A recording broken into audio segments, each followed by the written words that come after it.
welcome to another episode of Small Chat. We've got something different for you guys. We're inviting you to our group chat, the Small Chat group chat. So this is basically where you talk about everything, family, friends, anything. So about politics, friendship, family, the gist of today or yesterday or tomorrow. So guys, I'm going to introduce you to my friends. So here we've got... Hi, I'm Jojo. I am a writer and actress and activist. Yay, we got Jojo! Yeah. And we've got... Hi, I'm Aaliyah and I'm a dental nurse. How have we got Mike the Good?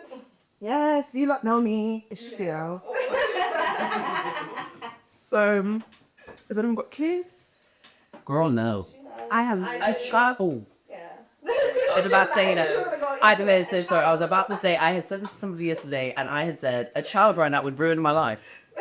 yes. Ruin it. She said she did okay, it's not ruined. What do you say? It would stop me from doing things I really want to do. I hear that. What about you? What? Girl, it's too late for me. One's 13 and one's 9. Like, I'm past the threshold of everybody's look like that. But You said 30 and then I said, oh.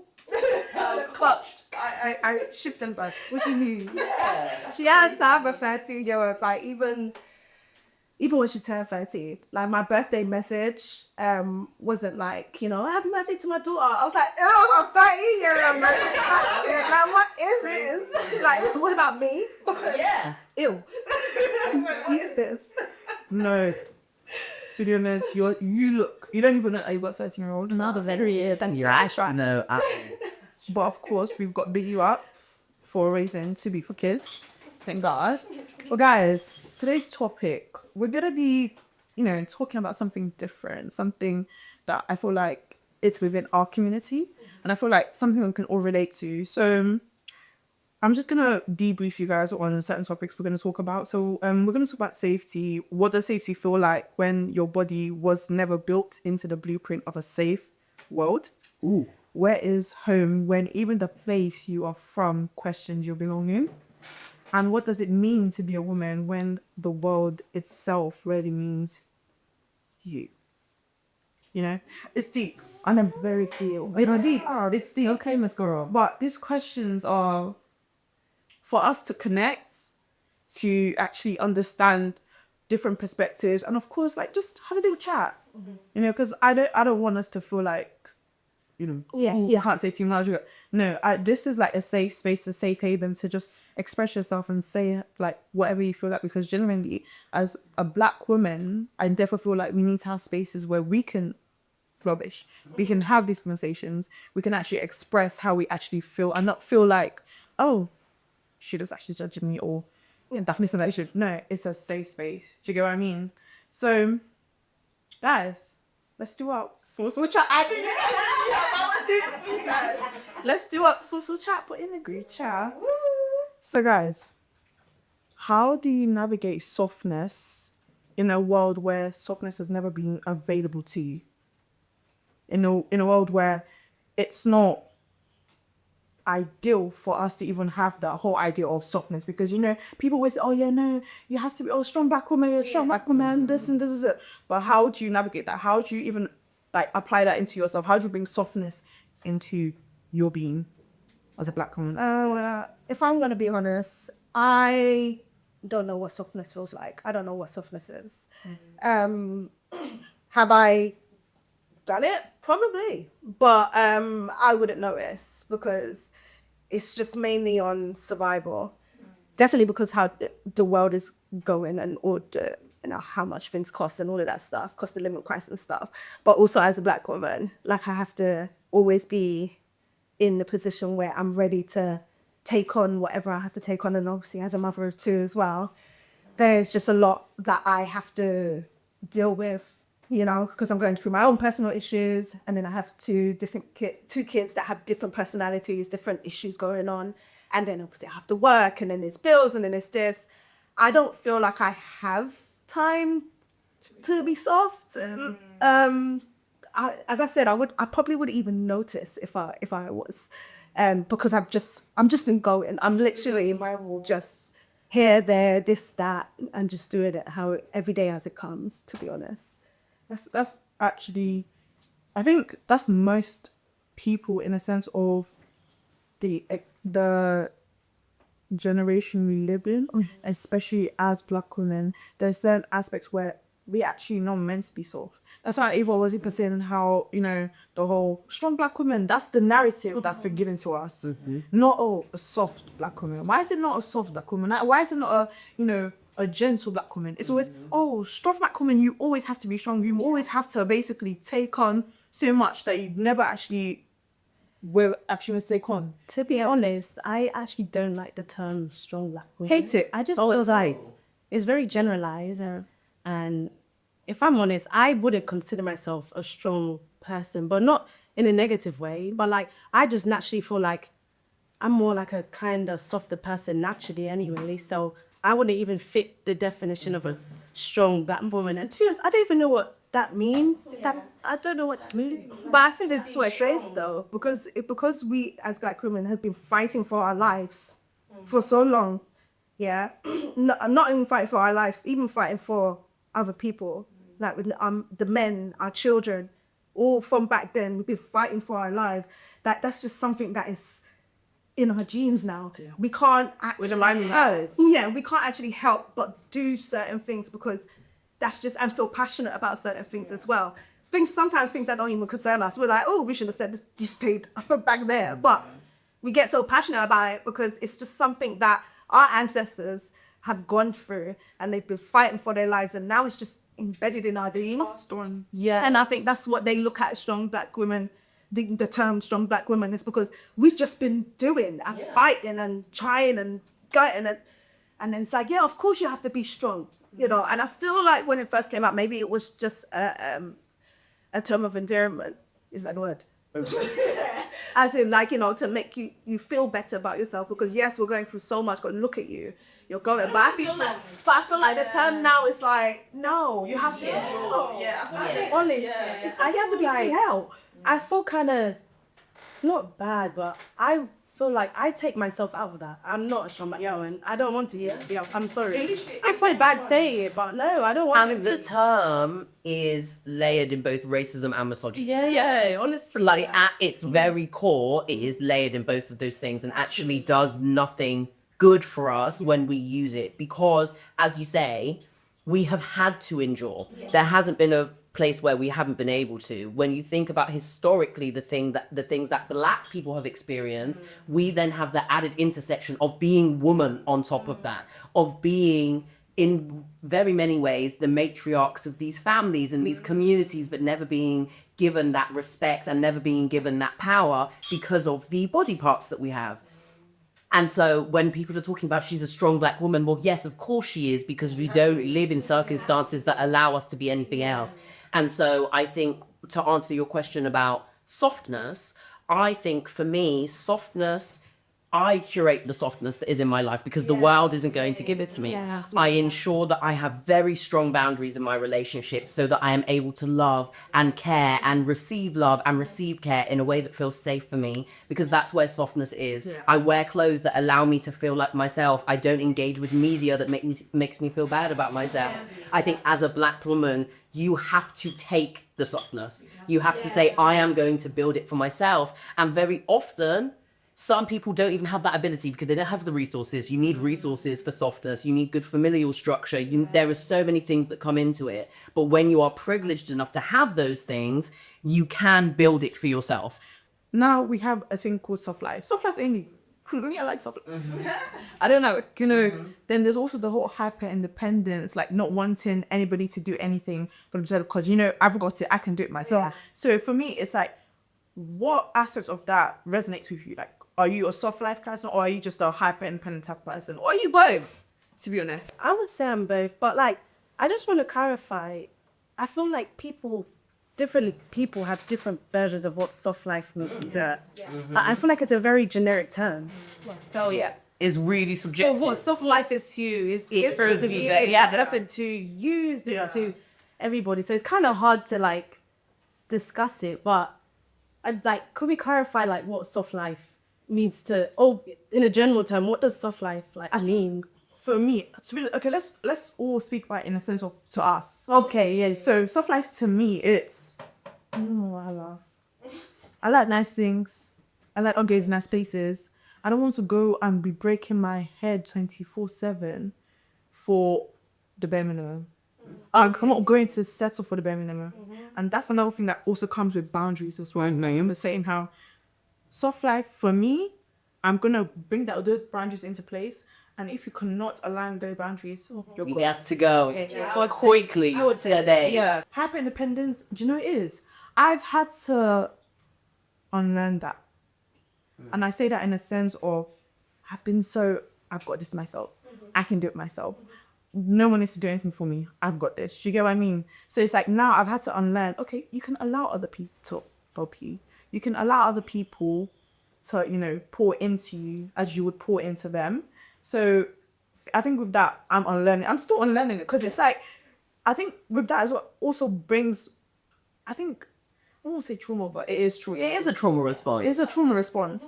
So it's a thing of like, from a trauma response, I've had to, it's made me realize that, okay, cool. Yeah. This has happened to me. Yeah. So like now I've had to unlearn. I've had to actually know that, okay, cool, not everybody is like other people. You've had to actually know them for them and actually allow your boundaries to come into play and know who you are as well. But what about you guys? What's softness to you? And what's like, have you ever actually fallen into that whole hyper independence like aspect of your life? I would definitely say I've fallen into hyper independence. Like I do everything for myself. I buy everything I own is I bought it. So I'm quite used to that. And now you said that, I've never thought that was like a trauma response. I don't know, maybe it is, but I like that I can buy my own stuff and I don't have to rely on other people to do it. But in terms of soft life, it would be nice to like have someone else to just do those other stuff. Little 1, 2 tricks. Yeah. And I would have, if I didn't have to pay for it, I would Like something small, something like, I'm just a girl, please. Well, yeah, what about you guys? I think it depends on the way you think about hyper independence, because I think we live in a time as women where we have so many choices available to us that the women before us could never even possibly dream of. All of the resistance that they gave to the systems that be was for us to be here in this moment. And so I think there is a lot of independence that we're afforded, and I think we should exercise that where we can.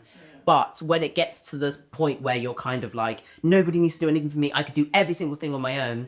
We are community beings, and we thrive better allowing someone to take some of the load and us to take some of theirs. That really and truly is where we thrive the best. We don't live in structures that allow that, and there are so many reasons for that. But I think that there is a balance. I think we should utilize the independence that we have as women in this time, but also we should allow other people to come and carry that load for us, especially as Black women, especially knowing how much gets loaded on us without us thinking about it. It's really important that we're able to say, actually, no, you can do this for me. I'm going to sit here and you're going to treat me nice, should I also deserve that? I can't build that, sorry. Yeah. Or I'm not doing that, actually, or I'm not. It's too much hard work for me. So sorry. Oops. That's Pay a task rabbit or somebody, but like, you're not talking to me. so that's Soft life for me, I think the idea of soft life kind of has a metamorphosis for me, depending on what stage I am in my life. I think, let's say that you're broke, your hair's not been done, your nails are chipping off, everything's peak. I'm not thinking about going to the Ritz, and I'm just thinking about a cute little edge. I'm thinking about a cute little French tip.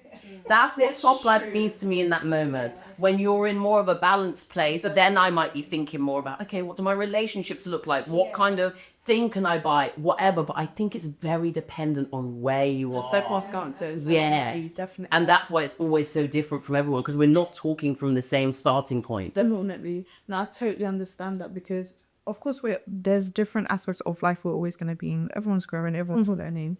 So especially when it comes to financial as well. Hello, hi, cost of these. The economy, yo. The economy. I'm not saying I vote for you. You said I don't want you. So realistically, it's definitely circumstances based.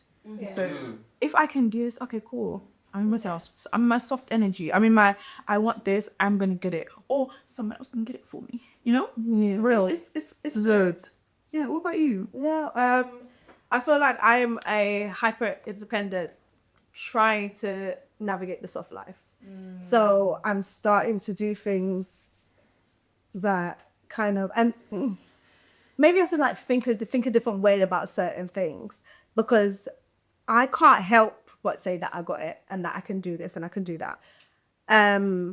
But I try to allow people to help wherever is possible. But sometimes you're not even arguing. It's just like, yeah, you know, but remember, I'm paid for the thing, so you shouldn't be so. How about shut up? Yeah. Yes. Just because you pay for that one thing doesn't mean that this load is still not Hey, wait, yes, come and take it back. Yeah. And then that makes me upset. And then I'm like, you know what? I'll pay for it. Yeah. Give it back to me. I like little control. Control. Because there's something to me or for me now. Yeah. So when I'm complaining about the other stuff, I'm not even complaining about that. Thank you. I'm not thinking about. I'm thinking about what you do. Other stuff. And then like, you know, oh yeah, no, that's too much. That's too much for me in my brain, because yeah. Yeah, it really is the thing of like, if you want something done well, just do it yourself. That's the vibe. But I was laughing at the putting things together part. Because I love putting things together. Like that is literally my zen. Yeah, Like, if you give me if you give me an IKEA flat pack and a bowl of wine, I will use it called something to what? I'm trying to get a wine, but actually, I'll put it together. And I like to I'm so sad. I like to time myself. I believe I will look at something and I'll be like, okay, that will take me like an hour and a half to do. And I'll time it. And you're right. I finish before an hour. If I finish before an hour and a half,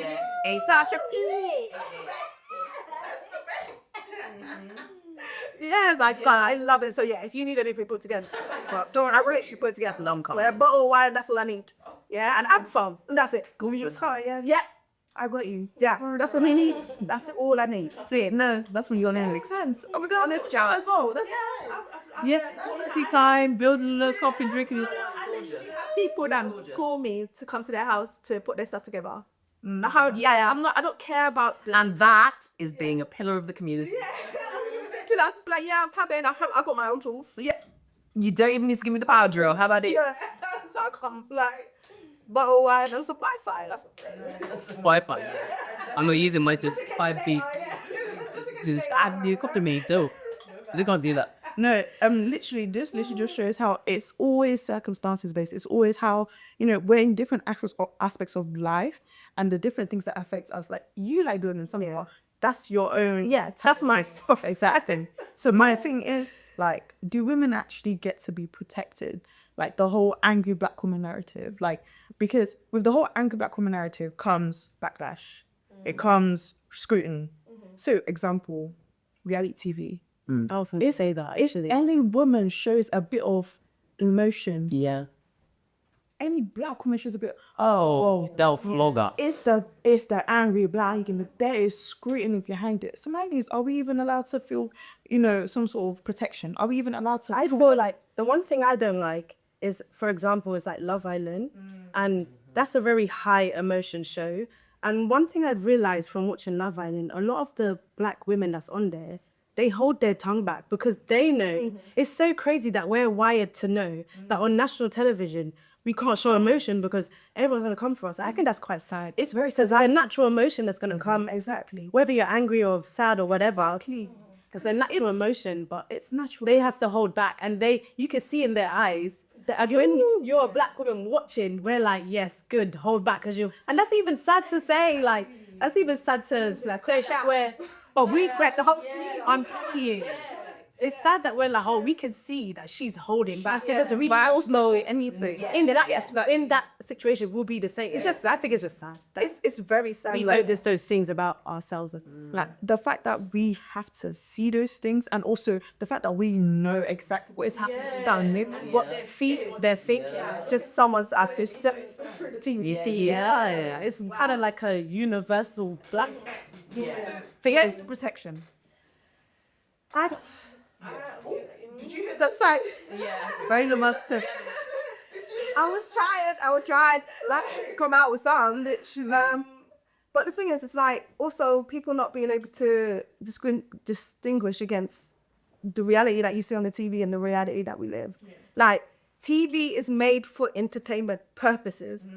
It's made for that. None of it is 100% truthful or real. So these women that you see crashing out and throwing things, and have you seen them fight?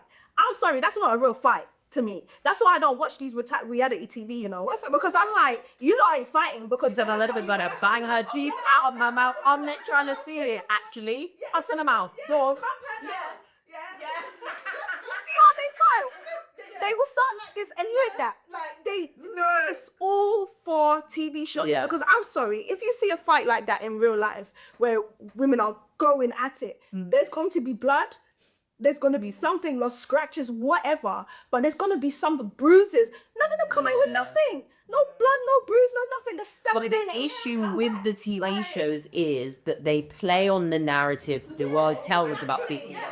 So if there's a blonde-haired, blue-eyed, demurtsy little white girl, she is going to be always portrayed in a better light than we will be. If there are gay people, they will be portrayed in a certain light. If there are trans people. And so what happens is the powers that be in all of these media rooms are essentially kind of playing chess and checkers with the perception of us in the media, and they are always away. What? We're like the pawn in their game. Absolutely. They have the monopoly on how equality they see. People can't see that the TV, what's happening on TV is not what real life is about. And sometimes when people act this way, I'm like, you don't go outside.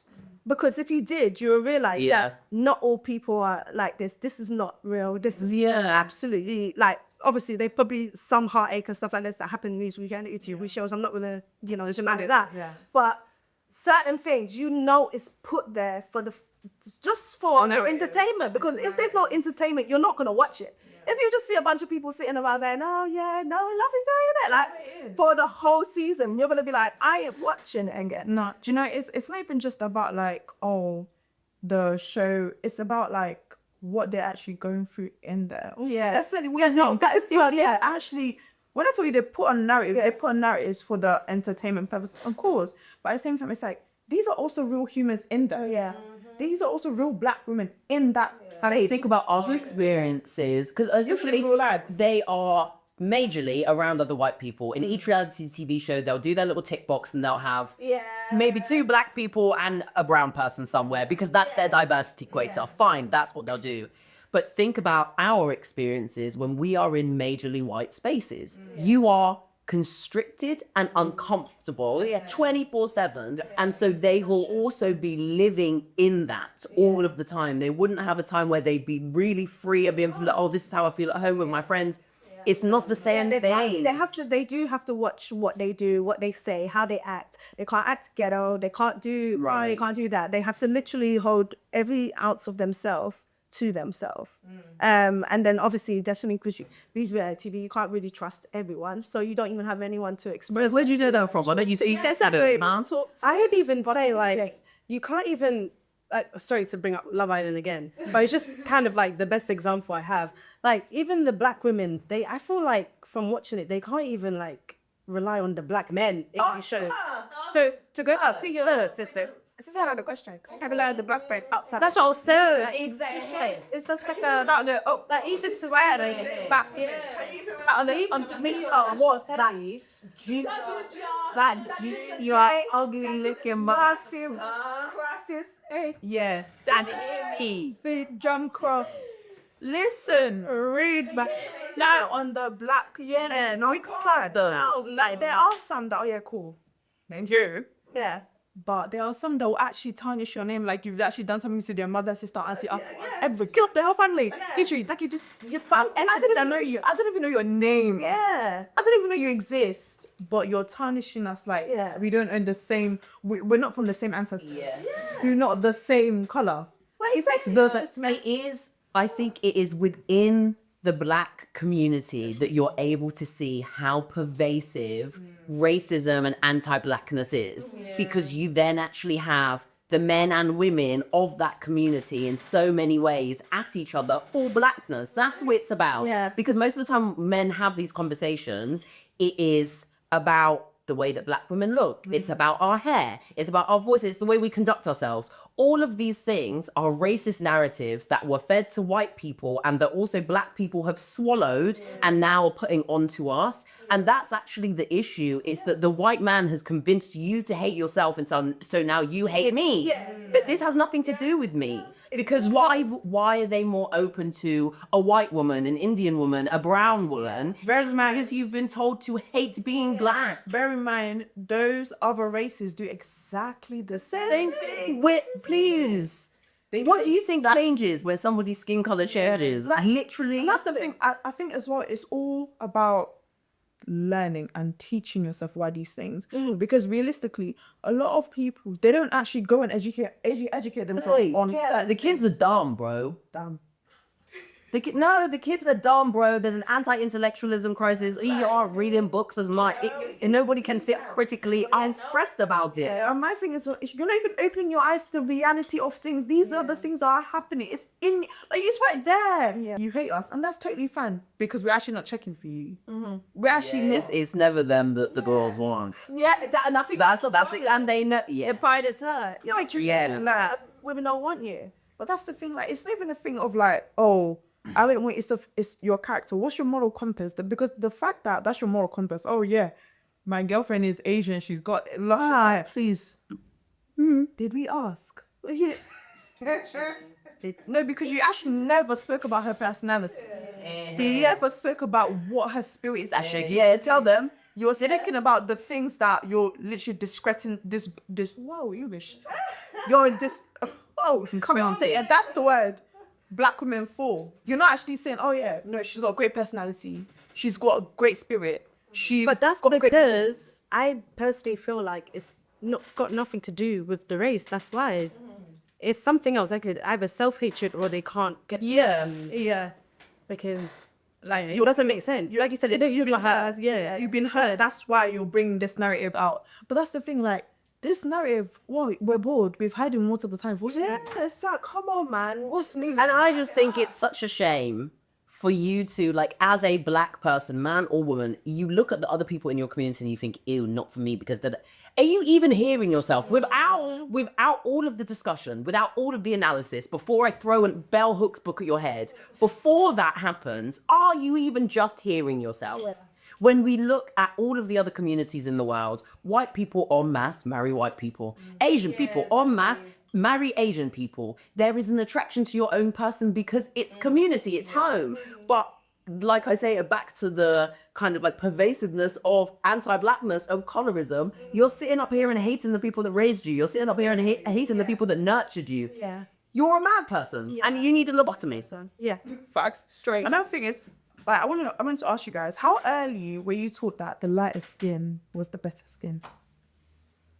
Us. In school, it was quite prevalent. But that's the thing, like, the fact that it was that young, Yeah. blows my mind. Blows my mind, because as a kid, what are you thinking? You just want to play tic-tac-toe. It's just. So you either see it on TV though. Yeah. It's not even just if you see it on telly. So I would even say before secondary school. That's so crazy. You say that. I didn't realize this till I actually got older. When I was younger and I was watching TV, I would always look for people my color. Yeah.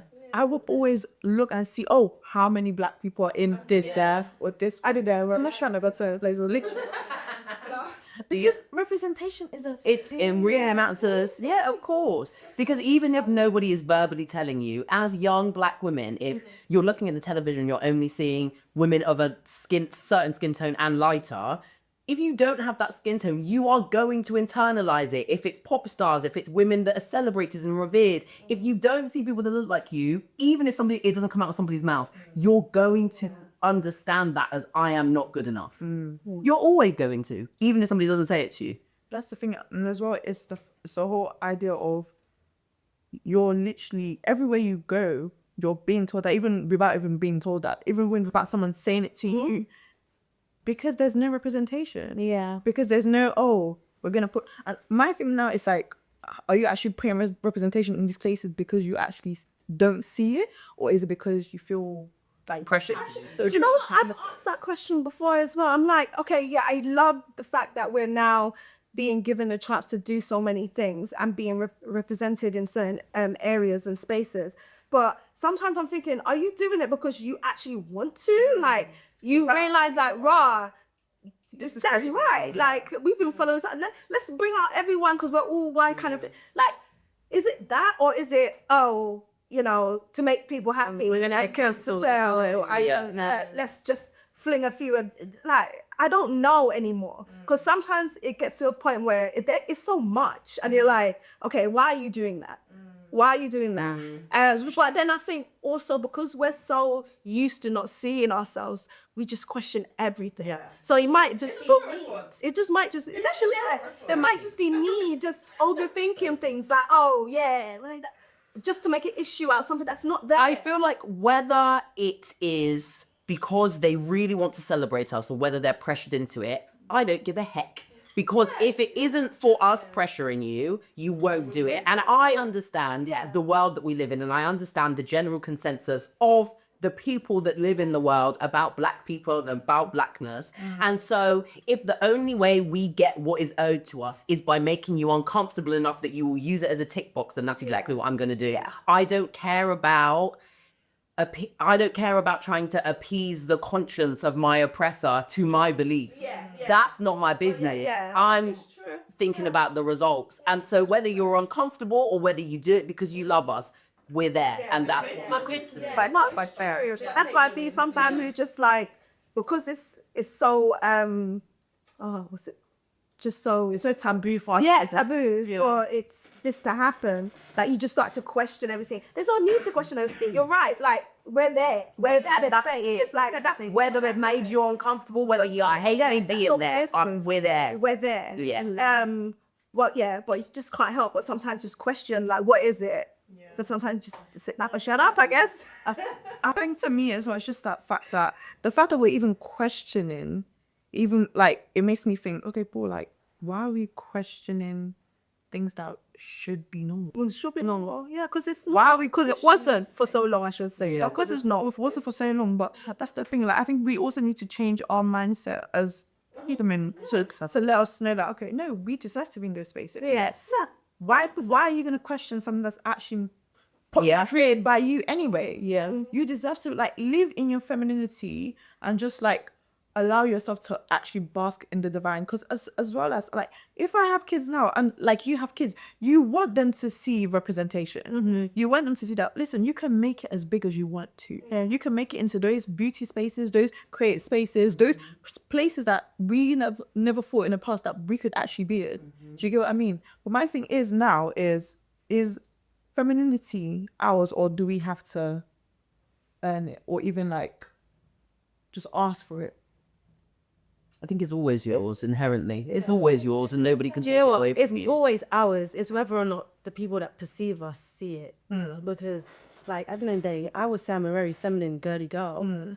Oh yeah. But from someone else looking at me, maybe from another race, whatever they've learned about Black women, they could just automatically look at me and think whatever they truly believe. But I know I'm feminine. But if the person seeing me doesn't believe that, then there's not much I can. That's really do that. And it is sad because, like, let's just say if they were to, like, look at a white woman, they might automatically think, oh, like, she just looks like a nice tomato, but then look at me and not think that. But I can't change what they say. Maybe through media now and the more positive outlet of Black women might change their view. But again, I know I'm feminine, but I can't. If someone thinks I'm not, then what? nothing I can really do about that. And that's totally fine. The other thing is the whole, rest in the word face. Yeah. Yeah. A lot of, I know I have that. I had it. Have one. But my thing is, it doesn't mean like I'm not as feminine as I want to be. It doesn't mean that I don't bask in my femininity. My thing is like, people put that narrative on us, then the first thing they go to is the whole angry. It's the whole. That I was literally speaking to my friend the other day, and I'm like, yeah, you're resting crazy. And I was like, But see, I'm not gonna talk about black men. Look at it, that's our community. yeah. They need to stop feeding into these stereotypes as well. Like your friend, don't say that. Yeah. Yeah. Like you're keeping this narrative alive. Like literally, that's another thing of the protection that comes into play. Like you're not actually having our backs. No. The way we have theirs, we are ride or die. Literally. I don't know. Yeah.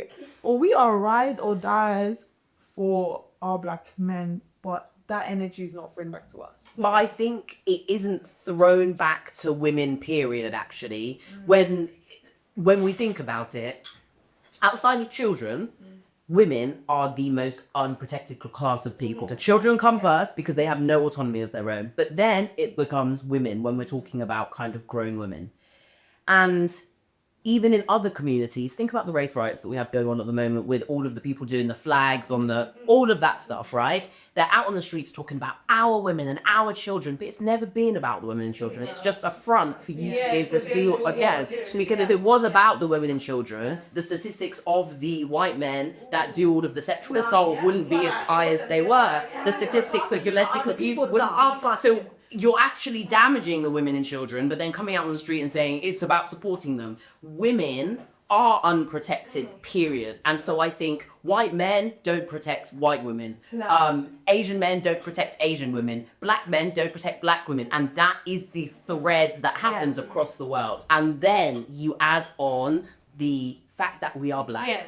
You think about colorism, you think about colonialism, all of those things, that takes away even more protection than somebody who may be somewhere else in the hierarchy of the world. It's the whole fact that we're actually scrutinized twice. Yes, and then if you are gay or if you are disabled, just depending on what class you're in, there are so many different layers that will choose your lived experience for you before you've even walked into the room and opened your mouth. Definitely. That's another thing of even when it comes to the beauty standards as well. See about that. It also comes into play of how we're not the beauty standard. Our Afrocentric features. We are not beauty standard. No, it's a beauty standard, but not for us. Not for us. It's a beauty standard. What we have is the beauty standard. It is but it's for us. Yes. We can't have that. And that's the thing. But these are we have it. We created it, or we can't. We can't have it. Yeah. Not like. So my thing is when it goes into the westernized world, and it's now for them. It's not like now we have to be taxed twice on it. Yeah. It's like now, okay, cool. You have that. Okay, but what you have? Oh yeah, what else can you offer? Yeah. It's like you have to give more than just your beauty. You have to give more than just what they can see, because we're not what they're looking for. We're not what is actually portrayed to be seen. Do you get what I mean? Then at the same time, it comes into play of how are we going to even teach our kids especially, and that no, you are the beauty standard. Your beauty standard matters. Yeah. It's okay to look like this, because in the world that's not portrayed. Yeah. It's not. It's like no, having big no. It's not on your skin color. Yeah. It's not on like having this happen. It's not on no. You know. So it's like how do you even let your kids know? Because you've got kids, right? How do you let your kids know like this is okay? Well, I think with my kids, they're very full of themselves, so they're ready for their parent. They really think that they're the business. Definitely my youngest. Yeah, they already think all of that anyway about themselves. But it's like Something though.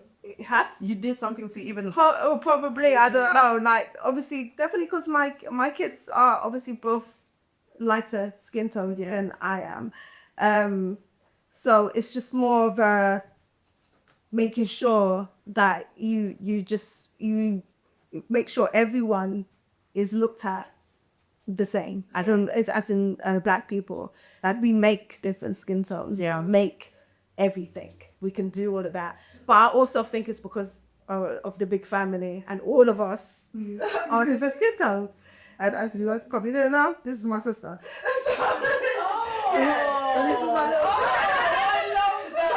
So this is my little sister. And she's the darkest in the family. And then you got my brothers, they are twins, and one's very, very light and very fair, and then one's quite darker. And it's just, like, there's so much skin tones in our family that I think that my kids kind of just see. It's just normal. Like that's, but we're all black. Yeah. So they know this and stuff. So I don't think I'd have to do much.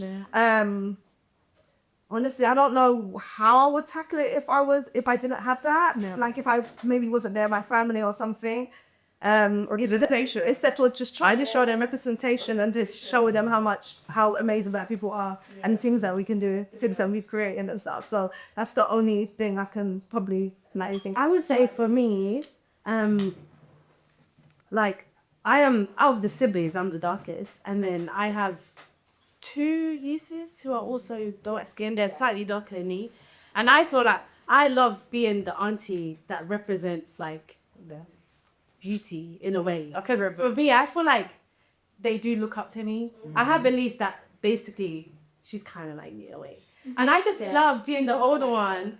That's just like like I'm black and yes I'm confident and you know you could be a girly girl. It doesn't matter your skin tone. So I kind of like being that representation for her, and I feel like sometimes that's why I feel like she's one of like my main reasons why I like to be confident, because I feel like she's looking at me and I feel like that's only natural, especially because we like similar stuff.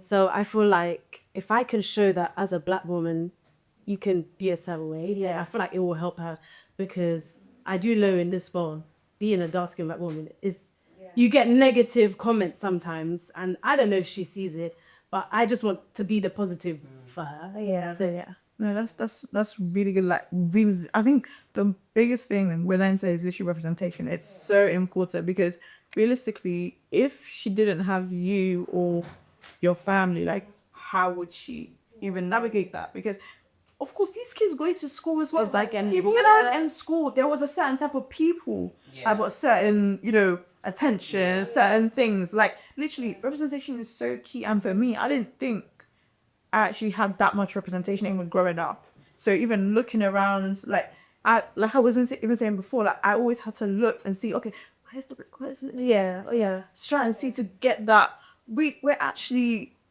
meant to be in these spaces. But that's the thing. Like, what do you think? I think that the education with the representation is almost just as important. And the reason that I say that is so I grew up in a very white area. Me and my older sister at the time were I think maybe one of the 4 black people that went to our school. It is the whitest of the whites, like cows, sheep, couple pubs of court. Those are the vibes of where I grew up. And so you can only imagine the kind of ideas and stereotypes and whatever. And so I actually spent a lot of my teenage years rolling up to my 20s inherently believing that I was undesirable because I was not the beauty standard in that place. And my lived experience reflected that. And it wasn't until I started spending more time, I moved to London, I started spending more time here, I began to have more black friends outside of my family because they were the only kind of black people I had a connection with.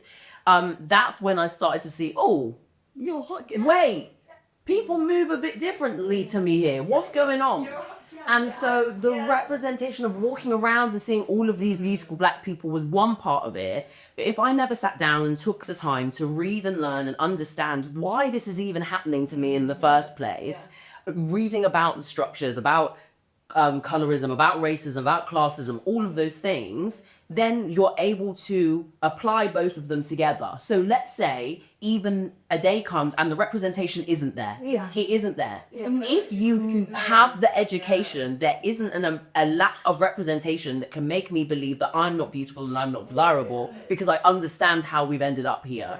And so I think very often education is mainly the thing that we need. It's not enough just to see yourself and say, oh, well, I'm seeing us. Why weren't we there in the first place? And when you have that, you're able to hold strongly in who it is that you are, no matter who you're around. Yeah, that's definitely facts. And I think I urge anybody that's got, nieces, nephews, or even like sisters or whatever, to let them know, like, to teach them, to actually let them know, like, okay, cool, no, you are beautiful. Yeah, I tell my niece she's beautiful every time I hear Nan tell her. These are the reasons why some people might think you're not, but just remember that regardless of them, you're also your own person outside of that. Yeah. You're also, desirable outside of them, which is so important. The one thing I will say that really annoys me, and like this is one thing that I always have to repeat to my kids to tell them you're black people, you're black women, because people assume that if you don't look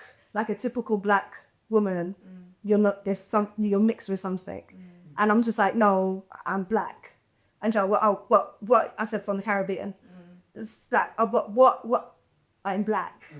Like, I get at my skin tone, so I can imagine my kids. I remember when my other younger sister and young brother who was younger, they obviously they're more fair skinned, they're more light skinned.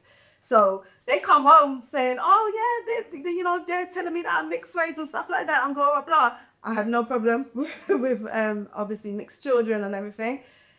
But I was like, you're not mixed race, you're black.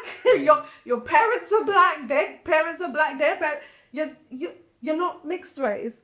It's like I feel like sometimes when you look a different way and you don't look like a typical black person, all of a sudden you're from this, that, and you have this, that, and but it's like, no, I'm just black. Yeah. Like, even if down the road, probably yes. In the generation, the ancestors, there is probably, that's how, but me, I'm black. Because now it makes you question, so where do I actually belong? Like, it makes me think, okay, cool, what does it mean to be black and and displaced? I'm black and not in the actual, basically, Place that you held for, where you're living. exactly. So literally, what does that mean?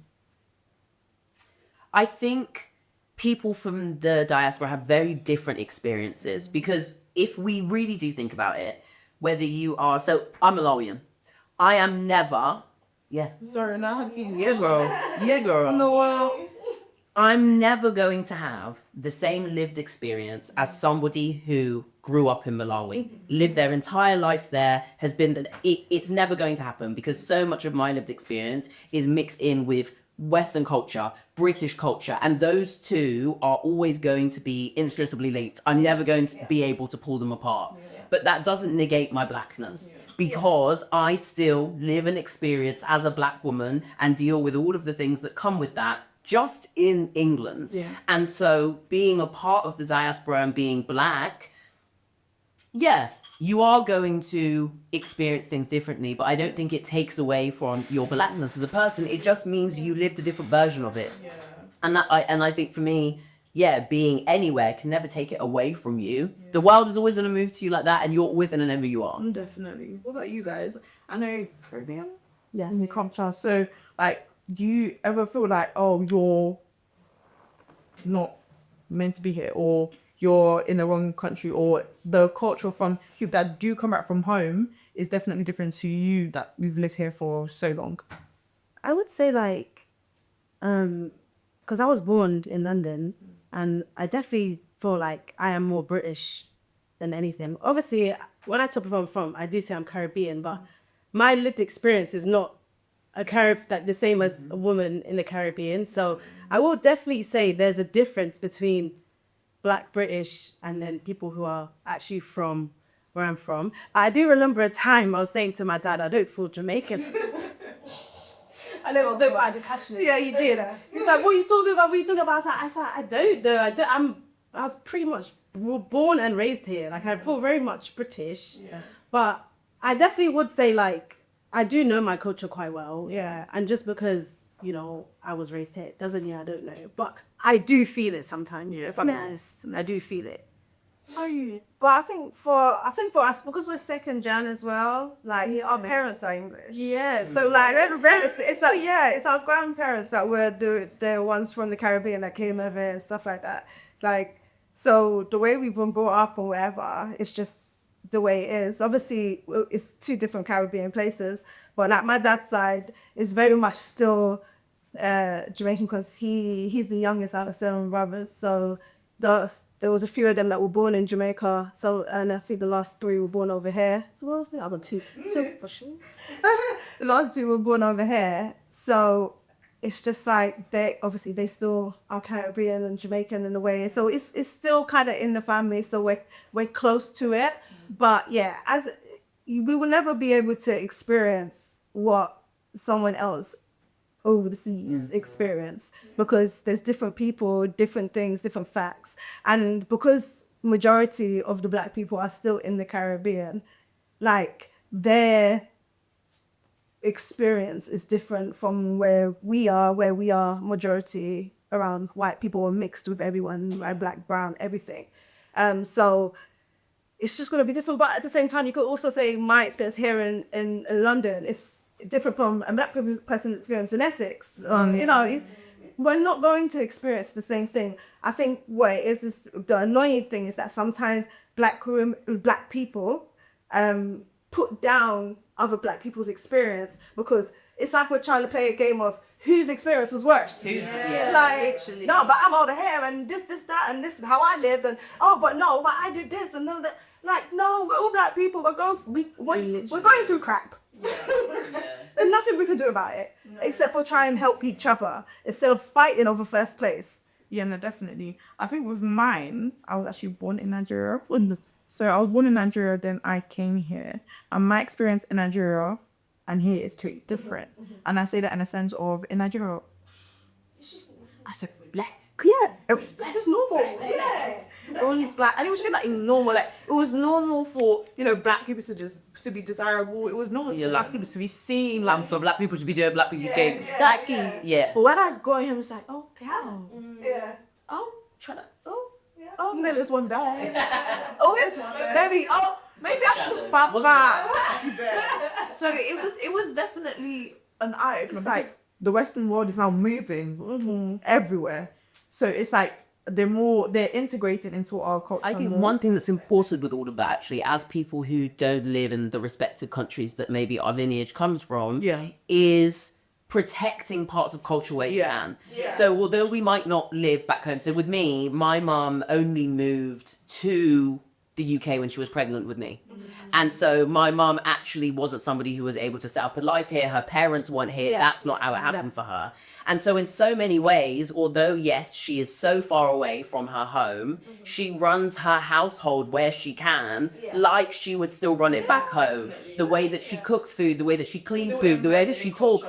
Exactly. And it's really important for me that when I am starting my life, that I am doing those same things. That it's not just like, oh, my mum used to do this. No, I'm taking it with me because it is integral to who I am. And I think that that's how we can keep our culture and traditions alive while still living here. Yeah, you were born here, right? Guys, fun. Love the group chat. Love the girls. Love the group chat. You are great. Yes. 100%. No, guys, it was so lovely having you guys. I appreciate you guys for, Saturday I go. Sis, but guys, thank you for the episode. Small shout.